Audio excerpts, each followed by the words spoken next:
Bonjour, toi qui m'écoutes. La méditation du 14 mars a pour titre « Il n'y a pas de diffamation innocente ». Nous lisons dans Matthieu 12, verset 37 « Car par tes paroles tu seras justifié et par tes paroles tu seras condamné. » Elle tue et mutile. Elle brise des cœurs et détruit des vies.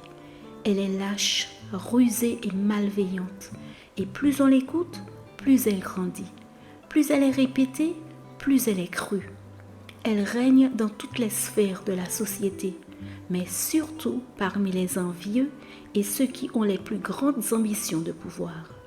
Ces victimes sont souvent impuissantes car elles ne peuvent s'en protéger. Elle est anonyme et ne se montre jamais. Il est très difficile d'arrêter ses mouvements.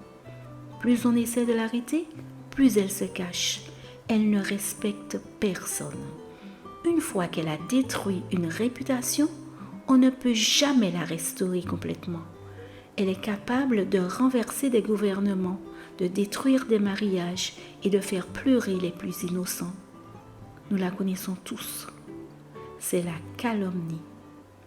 Cicéron disait déjà, près d'un siècle avant Jésus-Christ, « Rien n'est aussi rapide que la calomnie. Rien de plus facile à lancer, de plus facile à accepter ou de plus rapide à diffuser. » Et il donnait le conseil suivant aux victimes de ceux qui sont tentés de la proférer.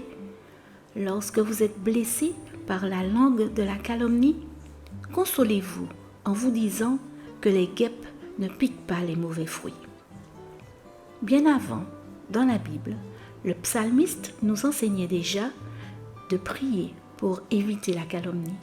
« Éternel, mets une garde à ma bouche, veille sur la porte de mes lèvres. » Psaume 141, verset 3.